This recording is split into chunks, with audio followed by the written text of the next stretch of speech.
Hello all my dear students and dear parents. खरं तर लॉकडाऊनमुळे आपण सगळेच घरी बसलो आहेत, कुणी शाळेत येऊ शकत नाही आहे.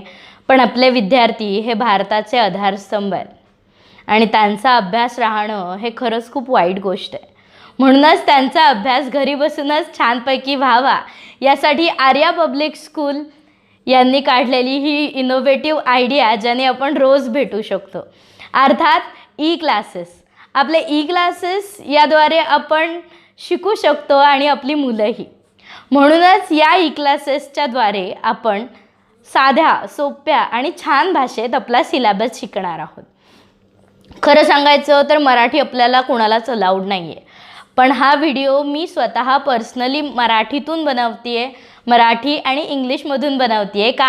का तर पालकांना आणि मुलांना दोघांनाही समजावा आणि तुम्हाला छानपैकी अंडरस्टँड व्हावा. सो हा चॅप्टर आपण अशा भाषेत बघणार आहोत. I hope you all liked it. So first of all of you my dear students, welcome in a class 4th. इयत्ता 4थीमध्ये तुमच्या सगळ्यांचं खूप खूप खूप मनापासून स्वागत करते, कारण आपण सगळे आयुष्याच्या एका नवीन टप्प्यावर आलो आहोत. जरी लॉकडाऊन असला तरी आपलं शिकणं थोडी ना थांबणार आहे. म्हणून तर ई क्लासेस सुरू केलेत आपल्या शाळेने. चला तर मग आपली फर्स्ट पोएम बघूयात. आपली फर्स्ट पोएमही काहीशा आपल्या सगळ्यांच्या आवडत्या टॉपिकवरच आहे, अर्थात वेकअप. वेकअप बघा किती सुंदर शब्द आहे, जो म्हटल्याबरोबर आपल्याला एनर्जी येते, हो की नाही. अर्थात कवितेचं नाव आहे wake up. We are going to learn the poem that is a wake up. Okay, wake up म्हणजे चला उठा. आपण एखाद्याला म्हणतो ना उत्साहाने, चला उठा, आता मस्तपैकी काहीतरी छान करूयात. तसंच आपल्याला छान गोष्ट करायची आहे, दॅट इज आपण पुन्हा एकदा नव्याने छानपैकी आपला सिलेबस शिकतोय ई क्लासेसद्वारे. Okay, so wake up. Wake up, wake up, wake up, it's a lovely day. बघा कवितेत सांगितलंय की चला उठा, चला उठा, किती सुंदर दिवस आहे हा, पहा, चला उठा. Oh please get up and come and play. चला लवकर उठा, प्लीज उठा. प्लीज म्हणजे कृपया उठा, विनंती करतात ते आपल्याला की आता उठा, चला. कम अँड प्ले, या सोबत मस्तपैकी खेळूयात. आपण एखाद्याला म्हणतो ना जो आळशी असतो की चल उठ आता, बास कशाला रडतोयस, खेळूयात ना मस्तपैकी. तशीच ही पोएम आहे आपल्या सगळ्यांसाठी. या लॉकडाऊनच्या काळात सगळे बसून आहेत ना, चला उठा असं. Wake up, wake up, wake up, it's a lovely day. Oh please get up and come and play. चला उठा लवकर आणि या खेळायला असं म्हणतात. The birds are singing in the trees. झाडांमध्ये पक्षी गाणं म्हणतायत, ते गातायत, सकाळ झाली आहे, तेही उठलेत, तुम्हीही उठा असं ते सांगतात. And you can hear the बझिंग बीज. आणि तुम्ही गुणगुणणाऱ्या मधमाशांचा आवाजसुद्धा ऐकू शकताय की नाही. ही सकाळची वेळ आहे. सो वेकअप, तुम्हीही उठा. Wake up, wake up, it's a lovely day. चला उठा, चला उठा, खूप सुंदर दिवस आहे हा. Oh please get up, come and play. चला उठा बरं आता आणि खेळायलाही या असं म्हणतात या कवितेत. It's much too late to lie in a bed, so hurry up you sleepy head. ते म्हणतात की आता खूप उशीर झाला आहे आपल्या बेडवर पडून राहण्यासाठी. किती वेळ झोपणार आपण आता उठलं पाहिजे की नाही. So it's much too late to lie in a bed. आता हे खूप उशीर झाला आहे की आपण आपल्या बेडवर पडून राहण्यासाठी. सो हरी अप, सो घाई करा. यू स्लीपी हेड, तुम्ही झोपाळू मुलांनो लवकर उठा आणि घाई करा, चला खेळायला असं इथं सांगितलं आहे.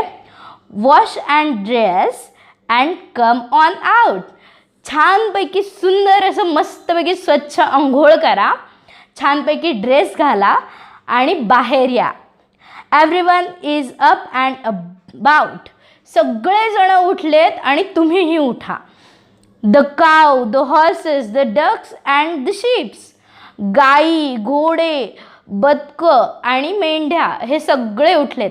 काऊज म्हणजे गाई, डक्स म्हणजे बदकं, हॉर्सेस म्हणजे घोडे आणि शिप्स म्हणजे मेंढ्या. ओके, मग या शेळ्या या सगळ्या उठलेल्या आहेत बघा. गाई, घोडे, बदकं आणि शेळी, मेंढी हे सगळे उठलेत प्राणी, तुम्हीही उठा असं या कवितेत सांगितलं आहे. The cow, the horses, the ducks and sheeps, the tiniest chicken cheep cheep cheep, आणि ते छोटंसं कोंबडीचं पिलूसुद्धा उठलं आहे जे चीप चीप चीप असा आवाज करत आहे आणि तुम्हालाही सांगत आहे की वेकअप वेकअप वेकअप, चला उठा चला उठा. सो आपण पुन्हा एकदा ही कविता वाचूयात. ओके, आणि तुम्हीही इंग्लिशमध्ये ही कविता वाचणार आहात आणि पाठही करणार आहात. Okay, wake up wake up, it's a lovely day, oh please get up and come and play. The birds are singing in the trees and you can hear the buzzing bees. Wake up, it's a lovely day. Oh, please get up and come and play. It's much too late to lie in bed, so hurry up, you sleepy head. Wash and dress and come on out. Everyone is up and about. The cows, the horses, the ducks and sheep, the tiniest chicken, cheep cheep cheep, wake up. So my dear students, I hope you like the poem, and after that we are going to see new words or difficult words. New words म्हणजे अवघड शब्द जे आपण आत्तापर्यंत अभ्यासले नाहीत असे शब्द, आणि डिफिकल्ट वर्ड्स म्हणजे थोडेसे अवघड असे वाटणारे शब्द. हे शब्द आपण सगळ्यांनी पाठ करायचे आहेत, याचे स्पेलिंग्स पाठ करायचे आहेत आणि याचे अर्थ लक्षात ठेवायचे आहेत. ओके, आणि आताच सांगते अवघड शब्दांसाठी, डिफिकल्ट वर्ड्ससाठी, न्यू वर्ड्ससाठी एक छोटीशी वही करायची आपल्याला. आणि जर तुम्हाला वही अवेलेबल नसेल तर आखीवता वापरा, जुन्या वहीची काही पानं एकत्र करून शिवून वापरा, नो प्रॉब्लेम. पण न्यू वर्ड्ससाठी एक वेगळं असं वही आपल्याला छोटीशी करायची. ओकेस, तर पाहूयात न्यू वर्ड्स. आत्तापासूनच ते न्यू वर्ड्स सगळे त्या वहीत लिहायचे आहेत. कळलं? ठीक आहे, पुढं new words. First lovely. Lovely म्हणजे प्रिटी, सुंदर. सुंदर म्हणजे लवली. ओके, बघा बझिंग. बझिंग म्हणजे गोंगावणारे, गुणगुण करणारे. अशी मधमाशी कशी बुंग बुंग बुंग बुंग करते ना, जस्ट लाईक बझिंग. गुणगुण करणारे, गोंगावणारे. पुन्हा स्लिपी हेड. स्लिपी हेड झोपाळू अशी लोक, म्हणजे जी सतत झोपाळलेली असतात, सतत झोपलेली दिसतात, that is a sleepy heads, म्हणजे झोपाळू मुलं. ओके, आपण म्हणतो ना एखादा सारखाच झोपतो त्याला म्हणतो हे झोपाळू आहेस का, just like that. Sleepy head झोपाळू मुलं. टायनिएस्ट म्हणजे एकदम छोटुकलं, छोटंसं असं tiniest. Okay, so my dear students, let's see reading is a fun. Yes, reading is a fun. We all knows that how to read and we all loves to read. Yes or not? Yes, it is. Then first question is, what do you think birds says to each other in the morning? तुम्हाला काय वाटतं की सकाळी उठल्यानंतर पक्षी एकमेकांना काय म्हणत असतील? I think that bird says good morning in the morning. ते सकाळी एकमेकांना गुड मॉर्निंग विश करत असतील असं मला वाटतं. So next question, who are already awake. कोण कोण आधीच उठलेलं आहे सांगा. Cows, horses, sheeps and little chicken that says cheep cheep cheep, they are already awake. Third question, which creatures wake up the morning before the childers. मुलाच्या आधी कुठली कोण कोण आहेत जे लवकर उठले आहेत? The answer is cows, horses, sheeps and the little chicken who says cheep cheep cheep. Okay, so let's listen to the song of birds. Say the words boy and bee. Listen the bee sound. Big, bubble, bean, bag, blue, blow and black. बघा, बी पासून सुरू होणारे शब्द आपल्याला listen the songs of a birds. पहिल्यांदा आपण पक्ष्यांचं गाणं ऐकणार आहोत. ट्राय करा ते काय काय म्हणतात याचं. पक्ष्यांचे वेगवेगळे आवाज असतात, ते सगळे आवाज ऐकायचा प्रयत्न करूयात आपण सगळेजण. And say words just like बीपासनं सुरू होणारे वर्ड्स म्हणा असं ते म्हणतात.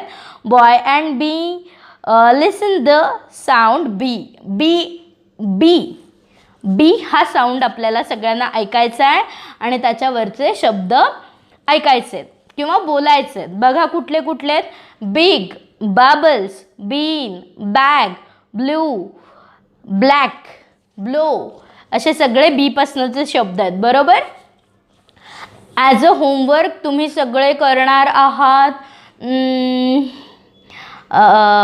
एम पासूनचे शब्द, एम साऊंडपासूनचे शब्द तुम्ही करणार आहात. जसं की mike, mouse, mini, just like that एमपासून सुरू होणारे शब्द तुम्ही ॲज अ होमवर्क करणार आहात आणि हे क्वेश्चन आन्सर्स पण करणार आहात. पुढे बघूयात. Listen the baby chicks cheep cheep cheep. तुम्हाला जर पॉसिबल असेल तर कोंबडीची छोटी पिल्लं कशी ओरडतात हे नक्की पहा जाऊन. तुम्हाला खूप छान वाटेल ही ॲक्टिव्हिटी करून. त्याच्यानंतर लेट्स लिसन अँड टॉक. चला ऐकूयात आणि बोलूयात. Go for a morning walk. Listen the sounds you hear like the rustling of leaves, the winds blowing, the creeping of birds and sounds of footsteps.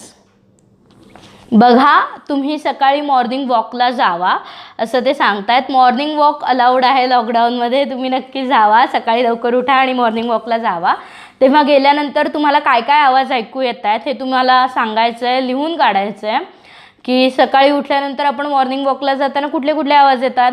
पानांची सळसळाट ऐकू येते, कुणाच्या तरी पावलांचे आवाज येतात, हळूवार अशा वाऱ्याचा आवाज येतो. परत सकाळी छानपैकी पक्ष्यांची चिवचिवाट आपल्याला ऐकू येऊ शकतो. असे वेगवेगळे आवाज तुम्ही नक्की ऐका आणि अनुभवा असं यांनी सांगितलं आहे. Imagine that a cow, a horse, a duck and a chicken are meeting for a morning meal. What would they say one another talk about it? विचार करा जर सकाळच्या नाश्त्याला जर घोडा, गाय आणि कोण आहे बरं, घोडा, गाय, कोंबडीचं छोटं पिल्लू आणि शीप्स या सगळ्या भेटल्या नाश्त्याला तर त्या एकमेकांशी काय बोलतील, काय संवाद साधतील हे तुम्ही इमॅजिन करायचं आहे, कल्पना करायचं आहे आणि एकमेकांमध्ये डिस्कस करायचं आहे. एकमेकांमध्ये डिस्कस करणं आत्ता आपल्याला पॉसिबल नाही आहे. सो आपण सगळ्यांनी काय करायचं आहे, इमॅजिन करायचं आहे, कल्पना करायची आहे आणि लिहून काढायचा आहे एक छोटासा संवाद जो 4 ओळींचा असेल किंवा 10 ओळींचा असेल. पण छानपैकी आपल्याला एक संवाद लिहून काढायचा आहे की त्यात आपल्याला सांगायचं आहे की हे सगळी लोक एकत्र आल्यानंतर काय भेटून बोलतील. Okay. So I hope you like this chapter very much. Thank you so much. सगळ्यांनी अभ्यास करायचा आहे आणि ॲज अ होमवर्क याचे प्रश्न उत्तरं तुम्ही लिहिणार आहात. पहिली गोष्ट. दुसरी गोष्ट अवघड शब्दांसाठी वेगळी वही करायला सांगितली आहे, ते लक्षात आहे ना. मे बी असेल किंवा नसेल, पुन्हा एकदा आठवण करून देते. जुन्या पानांची करा, उगाच पैसे वाया घालवू नका. ओके, नवीन वह्या आणायच्या नाहीत. जुने पानं शिल्लक असतील आपल्याकडे तर त्याचीही न्यू वर्ड्ससाठीची वही करायची आपल्याला किंवा आपल्या वहीच्या मध्ये एक छोटासा भाग करायचा आहे ज्या भागात तुम्ही हे न्यू वर्ड्स ओळीने लिहू शकाल. पहिल्या चॅप्टरपासून ते शेवटच्या चॅप्टरपर्यंत जसजसे शिकवले जातील तसतसे तुम्ही लिहिणार आहात. ओके. थर्ड थिंग काय आहे तर तुम्हाला हा संवाद लिहायचा आहे छोटासा. 4 ओळींचा लिहा, 5 ओळींचा लिहा, 10 ओळींचा लिहा, पण छानपैकी संवाद लिहा. ओके. आणि तुम्हाला अजून एक गोष्ट लिहायची आहे ती म्हणजे तुम्हाला सकाळी लवकर उठल्यावर कसं वाटतं याच्याबद्दल इंग्लिशमध्ये 10 ओळी लिहायच्या आहेत. Okay. That is compulsory your homework and please do it. आणि सकाळी लवकर उठायचं आहे, कुणीही उशिरा उठायचं नाही आहे. तुम्ही काय करता हे आम्ही नक्कीच पेरेंट्सना विचारणार आहेत. पेरेंट्स सांगणार ना. पेरेंट्स सांगतील. So all of you, all the best. Thank you so much.